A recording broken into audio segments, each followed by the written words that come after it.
কালকে তো women's day ছিল, তাই ভাবলাম আজকে নিজের জন্য একটু স্পেশাল কিছু বানাই। দুপুরবেলা এটা খাওয়া দাওয়া সব হয়ে গেছে, তারপরে ফ্রিজে চিকেনটা ছিল, ভাবলাম একটু ম্যারিনেট করে রাখি, চিকেন তন্দুরি বানাবো। অনেক দিন ধরে খুব ইচ্ছে করছিলো, কিন্তু বাজারে বাইরের কেনা খাওয়াগুলো আমার খেতে মন যাচ্ছিল না, ভাবলাম বাড়িতেই বানাবো।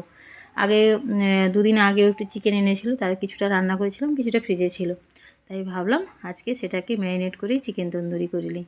এই যে সব কিছু দিয়ে ম্যারিনেট করে নিয়েছি। একটুখানি চিকেনটা ধুয়ে নিয়ে সব কিছু পরিষ্কার করে তো আগেই রেখেছিলাম, তাতে একটু 1 চামচ মতো বড় চামচের গোলমরিচ দিয়েছি, তা একটু ঝাল ঝাল করবো বলে প্রায় 2 চামচ মতো আমি এখানে শুকনো লঙ্কা দিয়েছি। তারপর তন্দুরি মশলা ছিল সেটাও প্রায় 2 চামচের মতো দিয়ে দিয়েছি।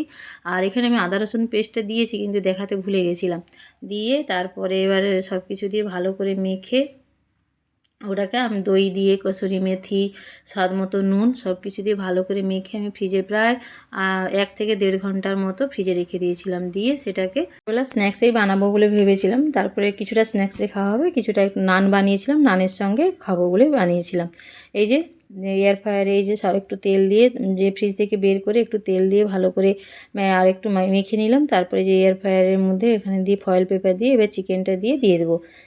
এয়ার ফ্রায়ারে কিন্তু খুব তাড়াতাড়ি হয়েও যায়, এখানে অপশান থাকে, বেশি সময় লাগে না, 30 থেকে 35 মিনিটের মধ্যেই হয়ে যায়। এখানে অপশানে থাকে 45 মিনিট, কিন্তু চিকেনটা যেহেতু ছোটো ছোটো করে কাটা ছিল, তাই অত টাইম লাগেনি, প্রায় ওই 30 মিনিটের মতোই লেগেছিলো।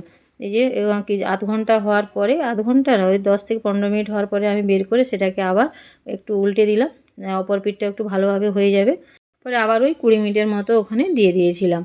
দিতে চিকেনটা বেশ খুব সুন্দরভাবে সেদ্ধও হয়েছিল আর খুব সুন্দর টেস্টিও হয়েছিল। একটু ঝাল ঝাল করে বানিয়েছিলাম, একটু ঝাল হয়ে গেছিলো ব্যাস এই, নাহলে এত সুন্দর হয়েছিল, খুব টেস্টি হয়েছিল। এই যে হয়ে গেছে আমার একটাই, আবার যেটা ছিল সেটা বাকিটাও বসিয়ে দিয়েছি। আর তারপরে গরম গরম যে নান রুটি বানিয়েছিলাম, নানের সঙ্গে আজকে চিকেন তন্দুরি রাত্রে ডিনার ছিল। চলুন আজকের ভিডিও তাহলে এই পর্যন্তই, টাটা।